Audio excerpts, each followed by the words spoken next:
Today we will continue working with straight angles, right angles, acute angles, and obtuse angles. We will be creating angles and measuring angles. First we're going to review the types of angles. A straight angle is an angle that measures 180 degrees. It forms a straight line. It doesn't matter which way we put it, it's still a straight angle. Right angle is an angle that measures exactly 90 degrees. Sometimes we'll see this little symbol, this little square, that tells us this is a squared corner, and that represents a right angle. An acute angle is an angle that is less than 90 degrees. It's between 0 and less than 90 degrees. So any angle between 1 and 89 degrees are acute angles. Obtuse angles is an angle that is greater than 90 degrees. So angles that are 91 to 179 degrees are obtuse angles. Now when you get to 180 degrees, then that turns into a straight angle. But we'll be using a protractor again. We got to remember our parts of the protractor. That point in the middle, that is our center point, sometimes called the center mark. This line right here is the zero edge. It's a zero edge because it points to both zeros. It's that line right at that zero, and it goes all the way across to the other zero. We have an inner scale. Remember, if our angle points, if our ray from the angle points to the right side, then we're going to use that inner scale. If it points to the left side, then we're going to use that outer scale. So it has two scales, an inner scale, numbers that are in the middle, in the inside, and outer scale, numbers that are on the outside of that protractor. Yesterday, we created several angles on a circle. So every angle, every degree, like 15 degrees, the fractional part to that would be 15 out of 360 degrees because one turn around that circle is 360 degrees. Today we'll be using that circle, the bottom figure B, to create angles. You will also be needing a paper, and we're going to cut it into 4 equal parts. We have straight angles, right angles, acute angles, and obtuse angles. First, we need to cut this circle on figure B. So I'm going to cut that circle.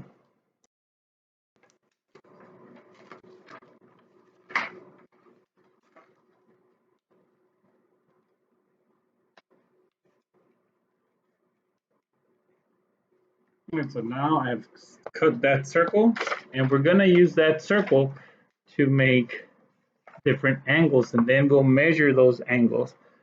Right, so first we'll start with straight angles. So if I take this circle and I fold it exactly in half, so those edges line up, and I have made a straight angle. Down here, this makes a straight angle. On one side is 0 degrees, and it goes all the way to 180 degrees. So that is a straight angle. So it doesn't matter which way I make that angle. I can make an angle go, a straight angle going this way. That's a straight angle. I can make it go this way, put a center point, and make it go that way. That is still a straight angle. So it doesn't matter which way I make that straight angle go. It will always be a straight angle. It measures 180 degrees. So if I can take my protractor and I want to measure them, remember when I'm going to zoom in a little bit. When I'm measuring an angle, that center point is going to go into that center point. And this one, I have to put it on my zero line right here, on my zero edge. So it's pointing to 0. So I can go from here, start at this 0, because that ray is pointing that way, so 0, and I can use my outer scale and go all the way till I see the other one. Now the other ray is pointing to this 0 scale. So that would be 170, and 10 more, that would be 180 degrees. So this is 180 degrees. Same thing with this one. It points to that 0 and it goes all the way to this other one, so that's 180 degrees. So straight angles measure 180 degrees. So if I fold that circle in half, that measures 180 degrees. That gives me a straight angle. Now, if I was to take this circle and I fold it in half again, now I just created a right angle or 90 degrees. So if I was to make a straight line, I'm going to make a ray going this way.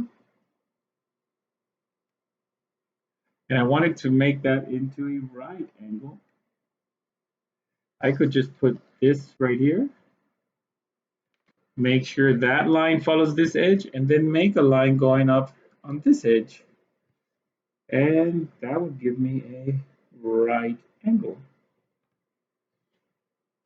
What if I made a line going this other way? I'm going to make the line going here. If I wanted to make that into a right angle, I could just put one edge of my right angle here. I'm going to make a point here and an arrow here. So I made it into a ray. I can put that edge of the right angle right there. This edge follows this side of the angle, and then I have create this line, this ray, and I just created another right angle. So now I've created two right angles. I can take my protractor and check to see if those are right angles. And remember, we have to use our center point of our protractor right on that center point. And then this ray has to be in our 0 line over here. It'll be right about there. And if we look straight up, right here, straight up is right at 90 degrees. If I can't see that it's right at 90 degrees, I can always extend that angle by making this ray longer. And now I can put my protractor back. I can extend this ray as well. See, I made them longer. So I'm going to zoom in again so we can see it better. I put that 0 point on that dot in the middle. And this line right on my zero edge, which is right here, that's my 0 edge. That's what my 0 would be.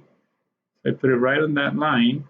Now if I look up here, follow this ray up here, it points right at 90 degrees. So this is a 90-degree angle. It's a right angle.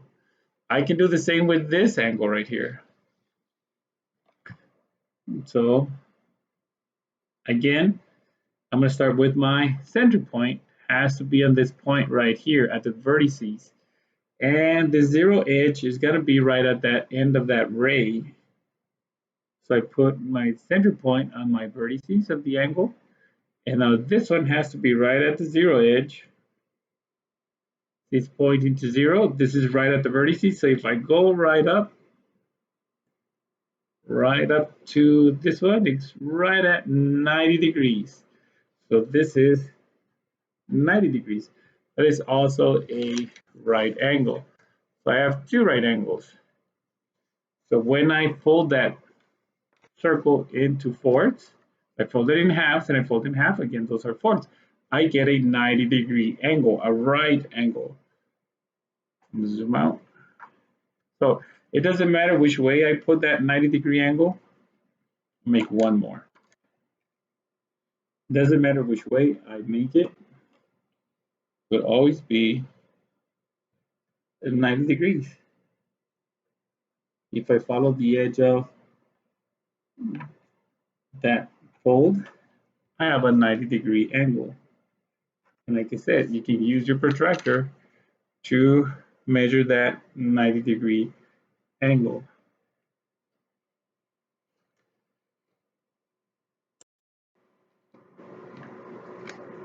Now we will look at acute angles. So if I take that 90-degree angle and I fold it one more time in half, And fold it in half one more time. I have an angle that is less than 90 degrees. So remember, angles that are less than 90 degrees are acute angles. So now I created an angle that is less than 90 degrees, so I created an acute angle. So I'm going to create a ray. I'm going to start with a ray. Start with a ray going from here to this side.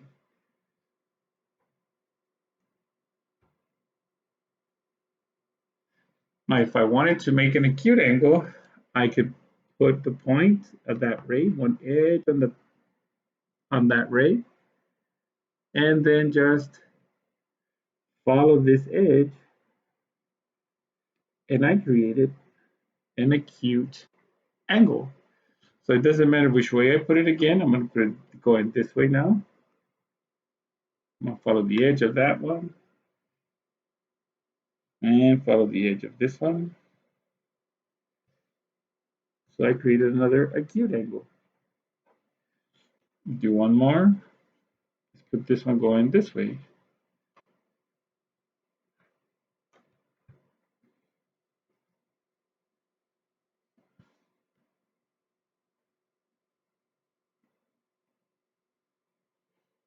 So now I can take my protractor and measure those. I'm going to start with this one on top. So I'm going to rotate my paper so I can see it this way.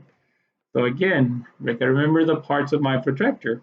This is my center point. It's going to go to the vertices, and the zero edge line right here has to be on that ray. So I'm going to put that center point. It's on the vertices. Now this ray has to be on that zero edge. So since I'm looking at, there we go. Right. So since this ray right here is pointing to the right, I'm going to use the inner scale. I'm not going to use the outer scale because then I'm going to go backwards, 170, 160. I want to start with 0 and move up from there. So I'm going to start using the inner scale because I want to start with 0 and move up, not 180 and move down from there. All right, so I'm going to go start 0, 10, 20, 30, 40. So I can see it's between 40 and 50. Sorry about that, I moved it. There we go. So 40, 41, 42, 43, 44, 45. So that's a 45-degree angle. So 45 degrees, that is an acute angle because it's less than 90 degrees. Now, if I was to measure this one, I would probably use my outer scale. So I'm going to, again, put my center point on the vertices. And this ray right here has to be pointing at that zero edge. Now, this line right here is not really going all the way across. So I can extend that line. I can put the edge of my protractor and extend that line. I made it longer so it can reach the edge of my protractor. So I'm going to put that at 0, put my center point on the vertices, and that's at a 0 edge. So now I'm going to zoom in so we can see it better. So now this ray at the bottom is pointing to the left side. That means I'm going to start at the outer scale. I'm going to start at the 0. Remember, I always want to start at 0. I don't want to start at 180 and count down from there. I want to start at 0. So 0, 10, 20, 30, 40, then 41, 42, 43, 44, 45 degrees. So this one would be 45 degrees. Those are acute angles. So it doesn't matter which way the angle is pointing, it's still an acute angle. There's still 45 degrees. All I have to do is rotate the angle, and then I can measure it. If I line up my center point with the vertices and that bottom ray with the 0 edge or the 0 line, then I can count. Remember, always want to start at 0. You don't want to start at 180 and count backwards. You want to start at 0 and count up from there. So this one would be 45 degrees. 0, 10, 20, 30, 40, and this right in the middle. So it's 45 degrees again. So these are all acute angles. All right, so now let's look at the obtuse angle. All right, so now what we're going to do with this, so far we folded it into eighths. So we're going to open it again into fourths and open it again into halves. But this time I'm only going to fold one of these right here. So it's going to look like this. All right, so now I've created an obtuse angle. So if I was to follow the edge of that obtuse angle, here's my center point, and I'm going to follow, this is one ray, and follow this way, that's another ray. So I've created an obtuse angle, that is my vertices, right there. I can use my protractor to measure that obtuse angle. I'm going to make another one going the other way down here. So this is my vertices, this is where the two rays meet.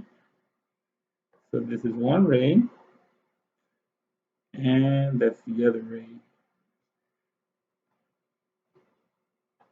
So I created another obtuse angle. So I'm going to measure that first obtuse angle. Remember, you have to remember your protractor parts. You're going to use your center point. You're going to put it on the vertices. That zero edge is going to go pointing to that ray. One of these rays has to be on the zero edge. So if I go this way, I'm going to use that. Or I can do it this way and use this zero edge. But I'm going to use this one. So I'm going to put my center point on the vertices. And this ray has to be on the zero edge. So it's right there on zero. So then all I have to do is get a count all the way over here, see what I got. So I'm going to start with 0. So that means I'm going to use my outer scale. So I go 0, 10, 20, 30, 40, 50, 60, 70, 80, 90, 100, 110, 120, 130. And then we count 31, 32, 33, 34, 35. So this is 135 degrees. So that's greater than 90 degrees, so that would be an obtuse angle. So now we have the obtuse angle at the bottom. So I can't measure it this way, because if I try to measure it this way, that ray is down here. It's not on my protractor. So I would have to rotate the paper and again, put my center point on the vertices. And then this ray has to be on the zero edge. Right there, it's on the zero edge. Now this time around, I'm using the inner scale. I can't count from 180, 170, 160. I'm going backwards. I have to start at 0 and move on from there. So I have 0, 10, 20, 30, 40, 50, 60, 70, 80, 90, 100, 110, 120, 130. It is between 130 and 135. So this is 130, 31, 32, 33, 34, 35. So this is 135 degrees. It's an obtuse angle. So remember, when you're measuring angles using your protractor, start with the center point. It goes to the vertices. One of your rays has to be on the zero edge. You can measure it this way. That's right on the zero edge. And then count from 0 all the way to that where the other ray is, and that would be your measure. Or you can do it this way as well.